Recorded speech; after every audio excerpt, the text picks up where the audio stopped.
क्या मरे हुए लोगों से बात की जा सकती है?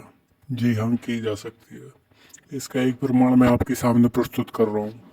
प्राचीन समय में कुछ जातियों में रक्त सहोदर ब्लड ब्रदरहुड्स नाम की एक प्रथा प्रचलित थी, जिससे जिसमें कई लोग एक बर्तन में एक साथ अपना खून इकट्ठा करते थे और एक एक करके सब इस खून को पी जाते थे। फिर इन लोगों को आपस में खून का रिश्ता माना जाता है।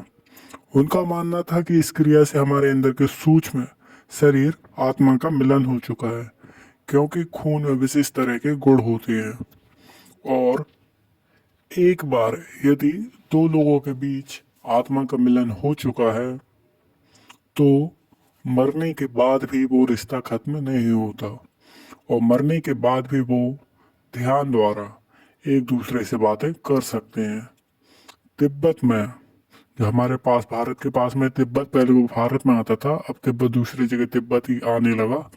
तिब्बत में आज भी ऐसे कई बौद्ध संत मौजूद हैं जो अपने गुरु के मरने के बाद भी उनसे बातें करते हैं, और वे ये भी बता देते हैं कि मेरे गुरु का इस जन्म, इस जगह और इस समय पर दोबारा होगा।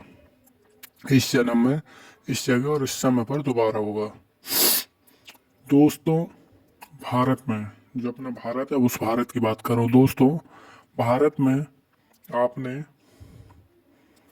परमहंस योगानंद, अभी ये वीडियो के एंड में या फिर आने वाली वीडियो है उसमें आपको उनकी फोटो दिखाई देगी। दोस्तों, भारत में आपने परमहंस योगानंद का नाम जरूर सुना होगा। वे भी अपने गुरु से बहुत प्रेम करते थे। जब उनके गुरु की मौत हुई तो परमहंस काफी दुखी हुए, लेकिन गुरु के मौत के 3 दिनों के बाद ही, जब गुरु की मौत हो गई तो उनकी मौत के 3 दिन के बाद ही वे परमानंद के ध्यान में आए और उनसे बातें करने लगे, क्योंकि जीते जी दोनों के बीच में आत्मा का संबंध बन चुका था। जो आत्मा होती स्पिरिट, उसका संबंध उन दोनों के बीच में बन चुका था। दोस्तों, पुराने समय में अमेजोन के जंगल में एक प्रजाति थी जो बिना फोन, बिना पत्र ही अपनी बात हजारों किलोमीटर सिर्फ ध्यान के द्वारा ही पहुंचा देते थे। उनका मानना था कि जिस व्यक्ति तक ध्यान में संदेश पहुंचाना है, उनकी सबसे प्रिय वस्तु अपने पास रख लो, जैसे कोई कपड़ा या अन्य कोई वस्तु।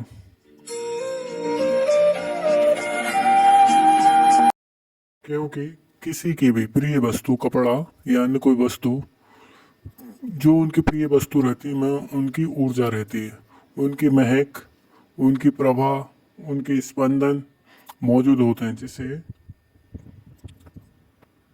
जिसे परमहंस या फिर परमात्मा या कुछ भी महसूस करके उस व्यक्ति से ध्यान द्वारा संपर्क साधा जा सकता है, फिर चाहे वो जीवित हो या मर चुका हो। आपको जानकर हैरानी और खुशी दोनों होगी। यदि किसी मृत गुरु, पितरों, कुलगुरु, ईश्वर से आपके दिल के कुछ तार जुड़े हैं, तो ध्यान द्वारा आप उनसे बातें कर सकते हैं और अपनी प्रार्थना उन तक पहुंचा सकते हैं।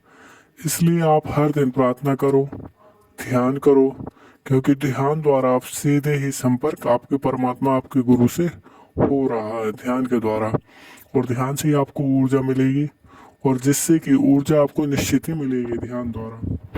ये बातें तो हमने करी हैं, ये योगानंद परमहंस जी हैं जिनकी फोटो आप इसमें देख रहे हो, उनके बारे में।